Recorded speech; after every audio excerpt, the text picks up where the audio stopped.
ang gusto kong sabihin sa'yo, tinatrabaho ka na. Kaya bigla akong, itong vlog na to, bigla akong naawa, okay, kay Senator Bato, kasi hindi niya pa to alam.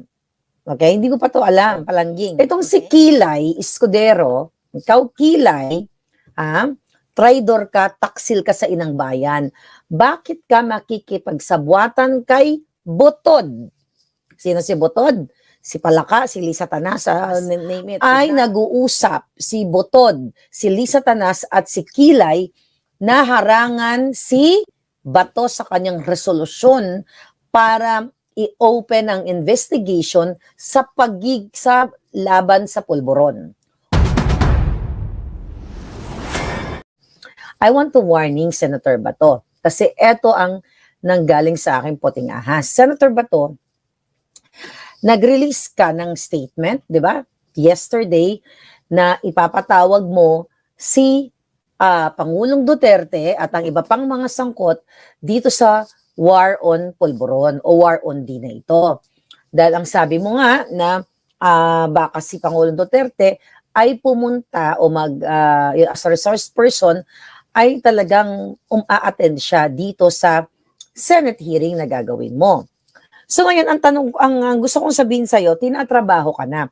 Kaya bigla akong, itong vlog na to, bigla akong naawa, okay, kay Senator Bato, kasi hindi niya pa to alam. Okay, hindi ko pa to alam, palangging. Okay, ngayon, tignan natin. Alam mga puting ahas natin, alright?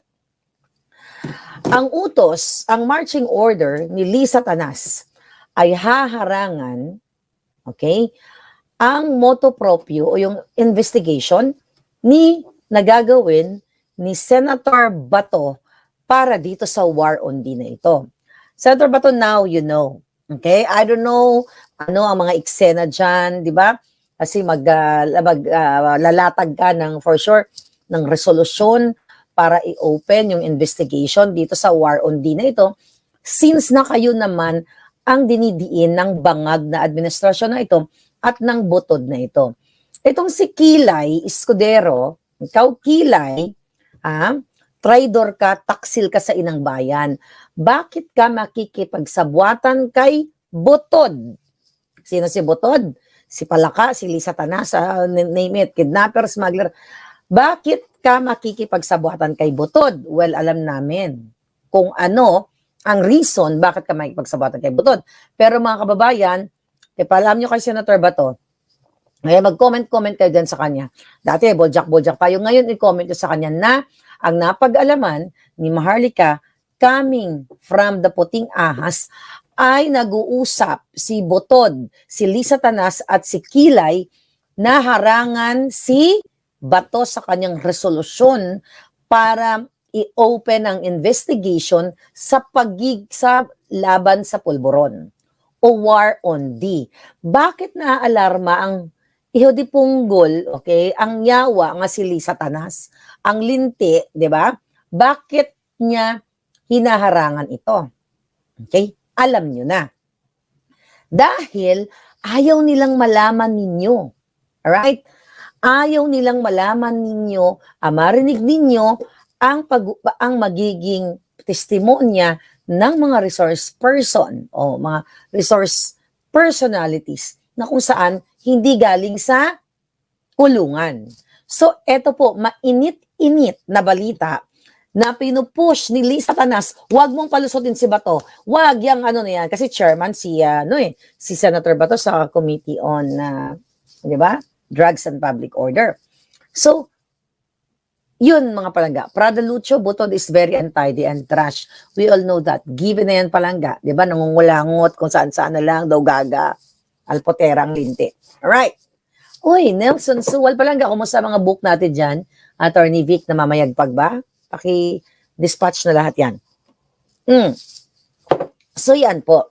So, now, ang gagawin natin, paalam mo kay Senator Bato, kayo dyan, then, boljakin nyo si Kilay.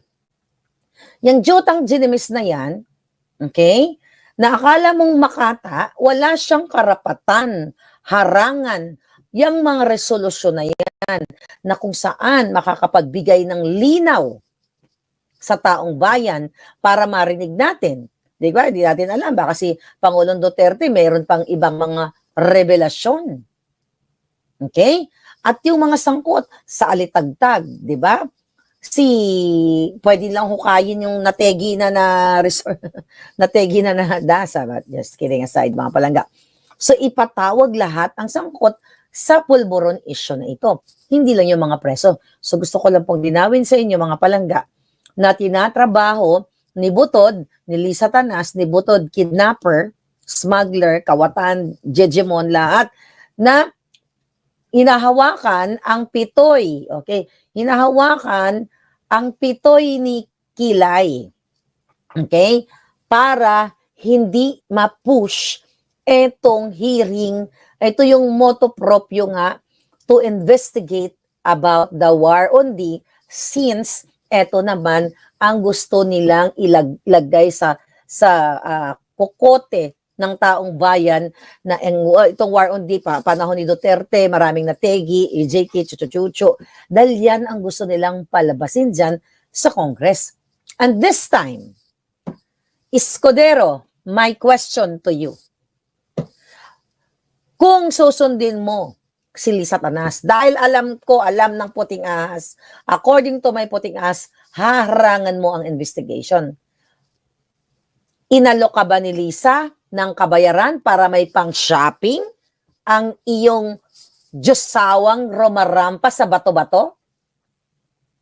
Para ba ang asawa mo na bitter to the highest level at nakikipag one night stand? Hello?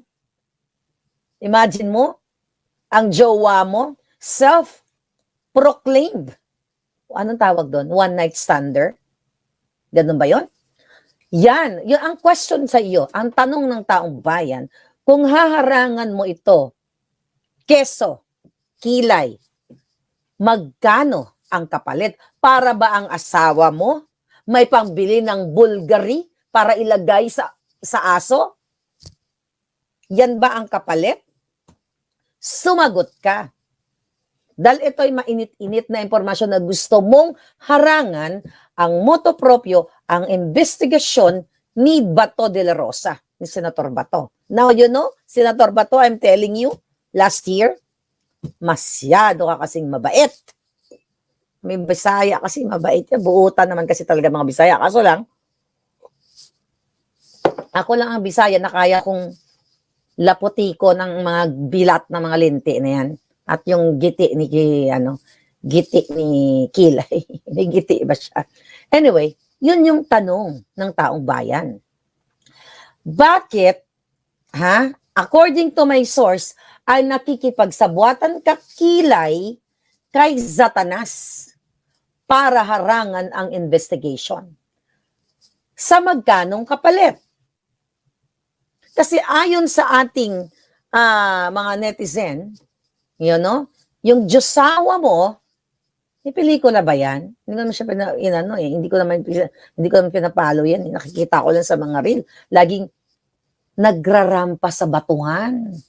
Kachipan. Ang Diyosawa mo, self-confessed one night stander. Kachipan. Sa sobrang bitter kay Pia Wurtzbach, dahil hindi nakuha ng model ng Bulgari, bumili ng Bulgari, 12 milyones.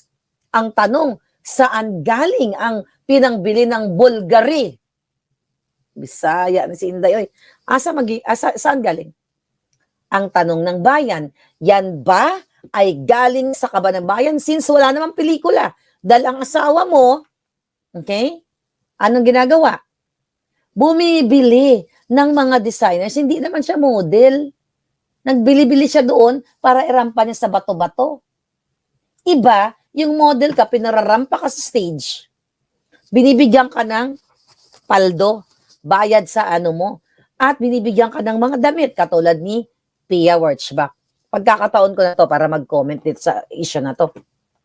Dahil sobrang bitter nung one night stander mong jowa. My God! Imagine, inamin na nagwa na yun. Sa bagay, mukha ka namang may giti. Mukhang may giti ang jota niya. Oh my God. sabi ni, sabi ni, sabi ni okay, Chopaero? Sino? Okay, sabi ni Shishi Sasan, Kilay. Si may ipot sa ulo na keso Chopaero. Hindi ko alam eh. May na, ano ba siya? May na Chopanga ba siya? Hindi ko alam yun. Alam ko lang, nagpakilay siya. Okay, now,